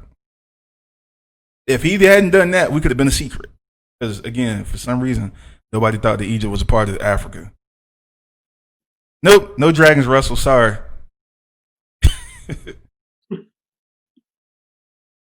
That was after everything we're talking about, Elliot, with Haile Selassie. But players, it's either everybody that's black chips in so that nobody has to do a lot. Also, an African proverb: little by little, a lot becomes a lot. I mean, a little becomes a lot, or everybody do a little so that nobody has to do a lot. Then we'll be straight. But since nobody wants to do anything, we want somebody else to save us. Then it takes LeBron and the crew to stop and say, "Hey." It takes somebody with a big old brass Harry Paradigm things to stop what they're doing at their job to save us. Because, listen, man, it's 13%. It's 40 million of us in America. And we're the third largest group. The Hispanics are larger than us now. So Hispanics and blacks, and then the 7 white people that care about this situation could get out here and do something. You see that happening? You willing to go down somewhere and burn up something so you can get your rights? Or get fair lending? Or that your next mortgage don't be outrageous? Or that your sons can go to college for free? This is the stuff we got to deal with, dog. Because the few white, rich, old dudes that had an advantage when everything started, they're not letting this power go, dog. They're not letting it go. Trump is literally committing a crime every time he sends federal troops that are unlabeled and unnamed, and you can't see their face, into cities to beat up on protesters. That is a crime. That is shit you hear about in movies about dictators. That's the shit we look at the rest of the world and say, oh my God, I'm so thankful I don't live in Egypt in the Arab Spring. I'm so glad I don't live in Africa. You living in it now. It's happening now. Your governor, your leading authority in your country, your nation, is literally sending people in to beat you for dissenting with his views. And we letting it happen because we don't want to be inconvenienced. I'm cool with that. I'll stay in the house. Drill can tell you it's dark in this bed. Safe. Or I sure hope somebody famous come and save me because I don't want to do it. But I don't get them your options, dog. It's the world we live in. It sucks, bro. It completely sucks. But this is the world we live in. What? I don't know what Elliot talking about. I missed all the comments. Hey man, we ain't got to do nothing, dog. We can just let it keep happening. I'm good with that. I don't want to talk about it no more. Let's just talk about sex and movies and, and what other people talk about that don't give a fuck about nothing going on outside of their hands. What they talk about?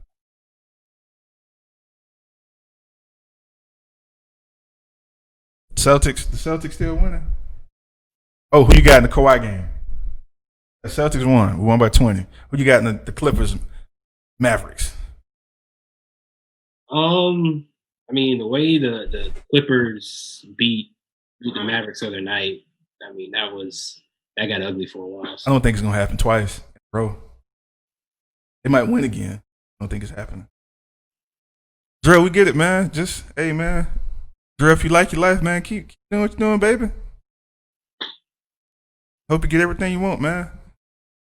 Ain't nothing wrong with that. You ain't gotta burn nothing down. I ain't say you gotta burn nothing down. I gave you a list of things. You ain't gotta do none of them. Enjoy your life, man. Nice crib we live in. Thank God for it. Hopefully don't no white man come and try to take it from you. You got the Mavs tonight or today in 10 minutes? I mean, look at the makeup of the Clippers and look at the makeup of the Mavs. What that mean? Rosters? Yeah, it's not gonna happen for the Mavs today, man. Oh, because of the injuries? I mean, as I said, it's just the Clippers. They're gonna rally behind their coach, Doc. The Clippers gonna take care of business, man. I hope they do, but no. We'll see what happens. I ain't in the game. I can't do nothing. I think they're gonna win it. I think they're gonna take the Lakers down. We'll be surprised. Hey man, you think the Rockets gonna just take care of business tomorrow and just quit playing? Yeah, the Rockets are going to win tomorrow. And the Rockets, they're not going to be able to match up with the Lakers because the Lakers have too much size. James Harden be scoring a lot of points. You telling me that ain't gonna be good enough? The Rockets, they definitely don't have a center. The Rockets don't even have a power forward. So, I mean, they just won't be like you've seen what happened when they played each other this year. The Lakers has dominated them because the Rockets don't have any size at all. I mean, the Rockets will have a better chance of playing the Clippers. The Rockets will have a better chance of playing anybody else besides the Lakers. This is a bad matchup for the Rockets to play against the Lakers. Who do you think Rockets have to go through to make it to the final? Let's pretend they have a different route to the finals.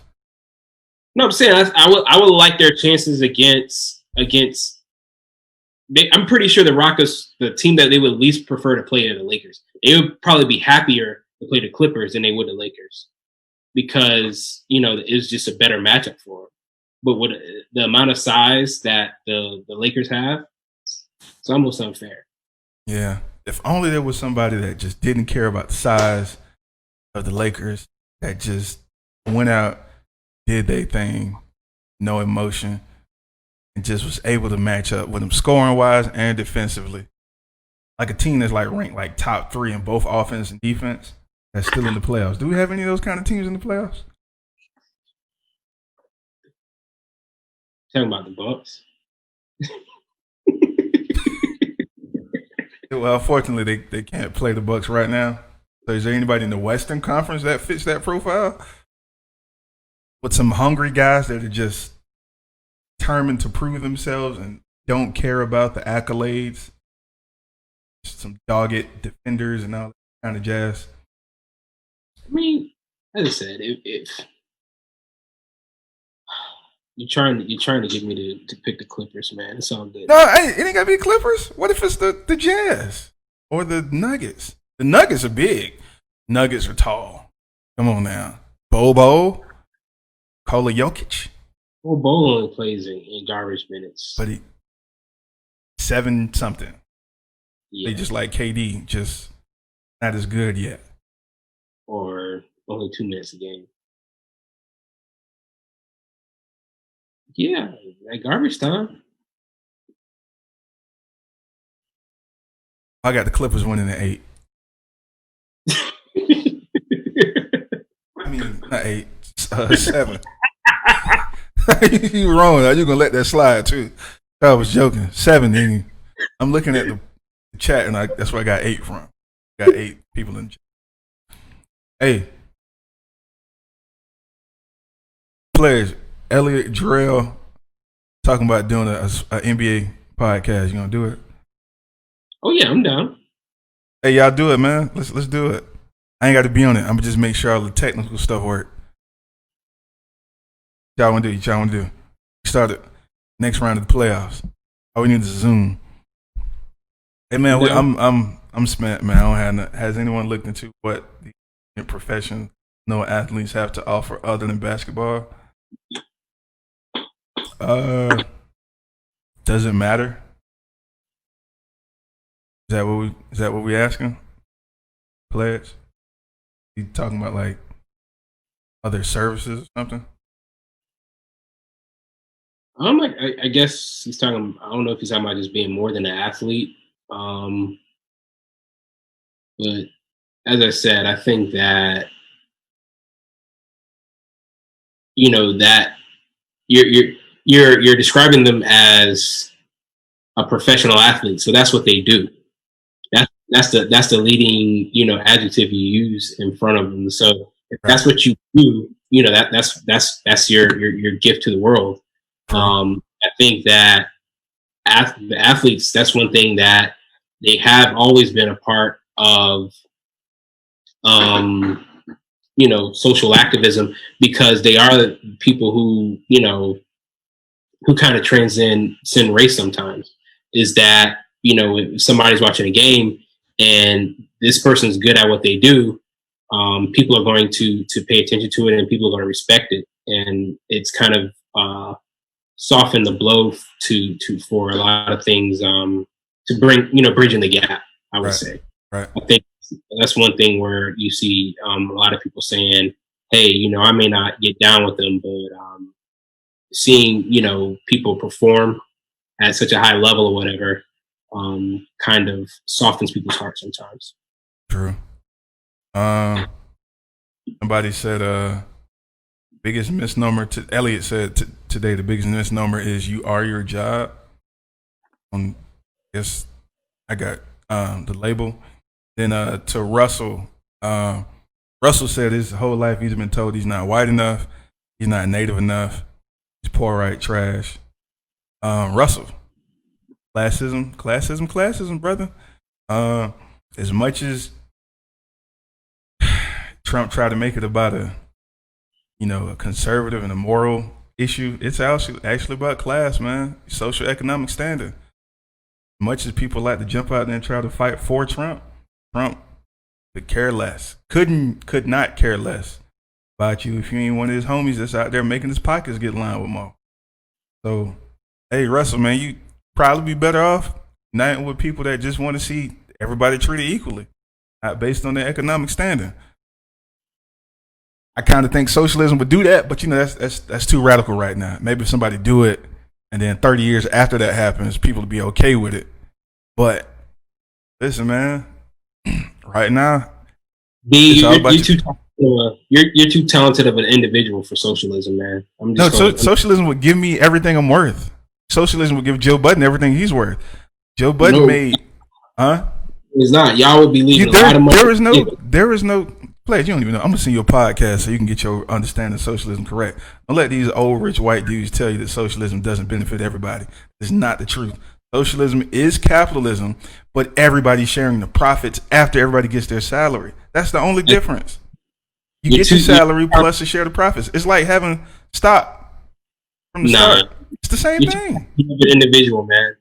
No, you telling me socialism wouldn't work? Again, you share the profits. That's it. Not for high achieving individuals. It won't work. So you telling me LeBron wouldn't want a share of the profits that the Lakers made last year, in addition to his salary? That's the only difference. He makes it up in endorsements. That's not what I'm asking you. I ain't asked that question. I ain't asked that question. I'm saying, but it's not just him sharing it. It's him sharing with the whole league of cats that are nowhere near as talented. That ain't what I asked you. He only works for the Lakers. If the Lakers, he want to share his profits with J.R. Smith? Hell no. What are you talking about? J.R. Smith don't even know how much time he's going to clock on the story. You don't want to share my profits with him? I take my things on my own. You're not listening. Let me say it again. Look, J.R. Smith's salary is what it is. LeBron's salary is what it is. You still get your different salaries. That doesn't change. The extra money that the Lakers make after everybody gets paid what they already get paid is split up between all the employees. What's wrong with that? Like, LeBron's still gonna get his $94 million or whatever he get. JR gonna get his $5 million. After that, the profits are split evenly between everybody that's an employee. What's wrong? It's like dividends. It's just like dividends. What's the problem? I don't know, man. Socialism works. USPS is universal. That's a form of socialism. Technically, yes. But again, I don't want guys to don't mix up socialism with anything. Service. There's a difference between being a service and being a business. Look, so you telling me LeBron don't provide a service? I'm saying, but LeBron is in business to. LeBron doesn't provide a service. No, LeBron is in a business to where he's saying, "Hey, I'm going." He provides a service, but what I'm trying to say is that the National Basketball Association is not a service. The National Basketball Association is a business. That socialism is not going to stop you from making the NBA. It's not. That's not socialism. Socialism only talks about the money that is made after everybody gets paid their salary. That's the only thing that's different.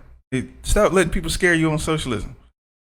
Socialism only applies to the extra money that has been left over after all the bills have been paid. That's the only difference.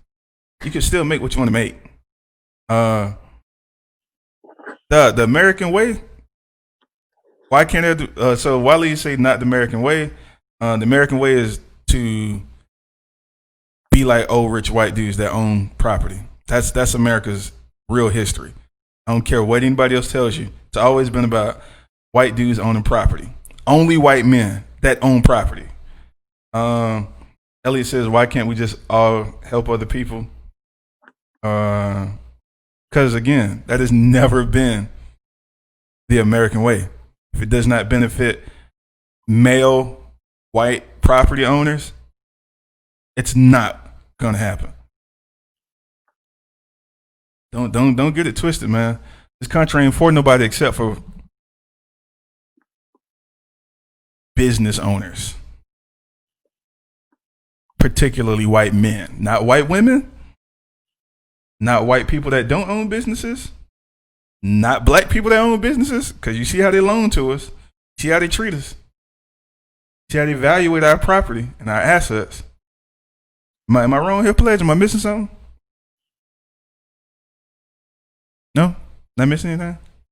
Like I said, I think there's things that, yeah, there is a system in place to limit things, but I do think that there are still ways for us to navigate through that system and become successful.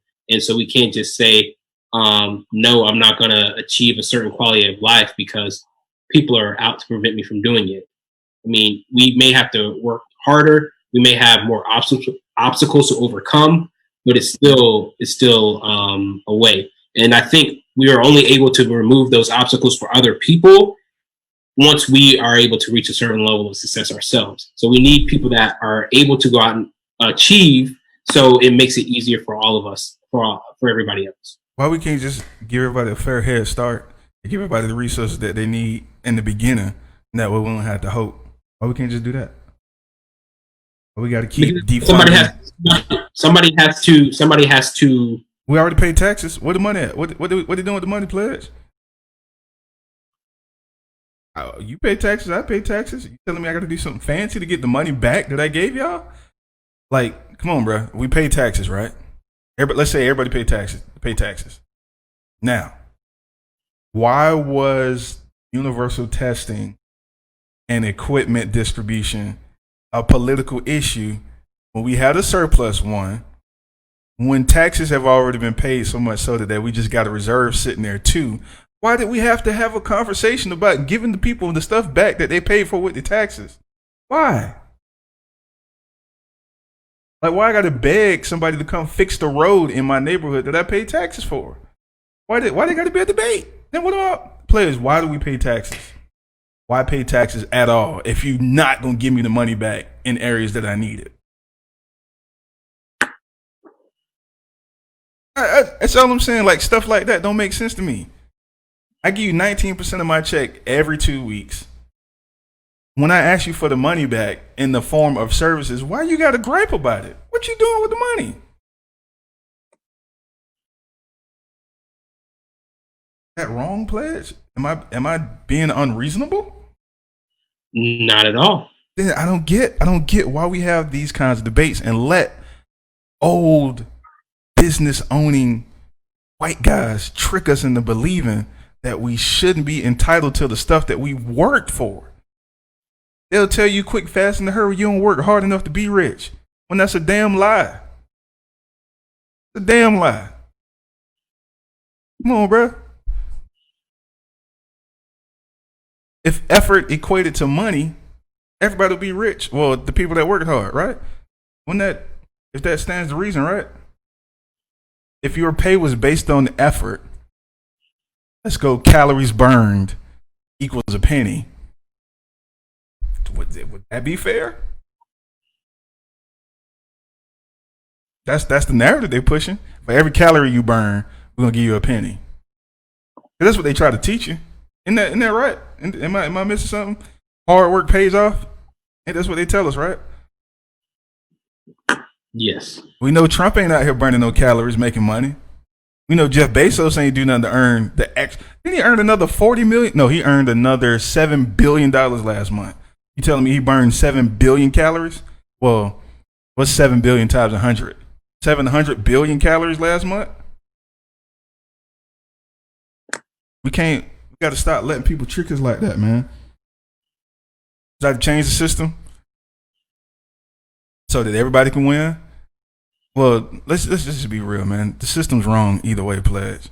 Because even when we try to play the game exactly the way they play it, they change the system.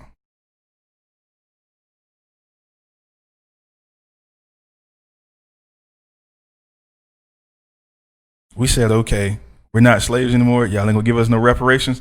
Cool. Y'all gonna give us a bank. Cool. We'll just start working like y'all claim y'all did. Okay, we're gonna work, save money, and put in the Freedmen's Bank. What they did, pledge?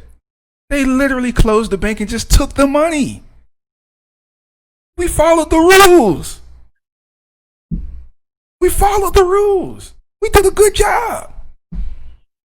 Y'all said if we wanted to change the system, vote. We voted and became senators. We took over an entire city in Wilmington, North Carolina. They got mad and changed the rules. What was the rule change? They murdered the people that were living in Wilmington. Burned down the site. The site. I don't get. They're never gonna play fair with you, dog. Never gonna play fair with you, dog. And Russell, unfortunately, bro, they will recruit you to do their bidding for them. They will tell you that it's a black person or a Spanish person or a Japanese person's fault that you aren't the person that's the senator in Wilmington, North Carolina, and get you so mad that you will go out there and burn the stuff down for them. That's exactly what happened in the Wilmington 1921 massacre. It happens every time. Black dude be like, you know what? I'm gonna play the rules. I'm gonna play by the rules. I'm gonna do what you said do. Cause you know what? On good faith, I'm gonna trust you. Do everything you say do. Go do it. Then when you do it, and then you're more successful than the average person, your colleagues, your new colleagues that are in the position of power that you now are in, tell the people that are lower than you that they should be mad and take your stuff. And so you get mad as a working class person, blue collar, and you go out there and you burn stuff down for the guy that's mad that his competitor or his contemporary is a black person or an Indian person or a Japanese person or a Chinese person. This is America, pledge. That's America. When you start learning to play the rules they play, the way that they play it, and you get better than them, they change the rules and they murder you while they're changing them. We all know why it's illegal to carry firearms and rifles in the streets in California. It's because of the Black Panther Party. There was no law before then. Until black dudes started carrying the rifles. Then there was a law.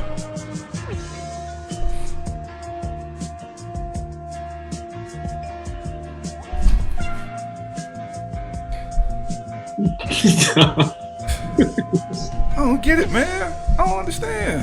I really don't. Like, am I not speaking the right language, though? We hear you, man. We hear you. Am I crazy, man? Am I crazy? Nah. I don't know, man. I don't know. I feel crazy. I feel crazy. Anyway, man. I'm gonna go root for the Clippers and eat me some pizza.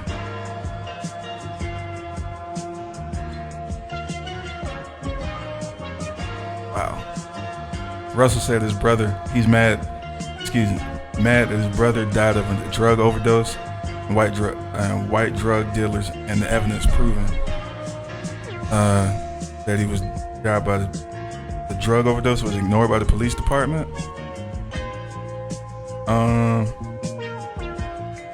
Hey man, the epidemic with people using what do they call them, opioids, that's a direct result of closing down factories, not training people to get the new skills that are required to replace the jobs that they lost when working in factories. That's why people doing drugs. It can't work. But no, Trump had you thinking everything fine. It's Joe Biden's fault, and he ain't even in office yet. That's the game we playing, man. The game we playing. What? Oh, did they rule the suicide? Yeah, Russell, the guys are asking me whether to rule the suicide. I'm going to root for a good life for my kids, and after I'm gone, back to the... Man, listen, man. Do what y'all think is best. That's all I got. That's all I got. I'm spent, man. You got to play. I think that's it, man. I think we had another lively episode, man. So yeah. Damn. Sorry to hear that, Russell. That's extremely unfortunate, man. All right, folks, we'll go ahead and wrap it up. Clippers winning right now. I got to watch so they can win all the way to the end. Anybody else do that? Like, they feel like when they watching, their team just does better? I don't know. So you're a Clippers fan? Yeah, it's my West Coast favorite. Yeah. Because, Kawhi winning would be an agitation to the way things are supposed to happen. Cool. Hey, man, he ain't supposed to win, man. You know how that goes. I like LeBron. Listen, I want LeBron to win next year. I need Kawhi to get it this year. Or, we can do vice versa. Anyway, whatever happens. Okay, anyway. Yeah. All right, man. All right, man. Thank you guys for joining us. God bless. Peace.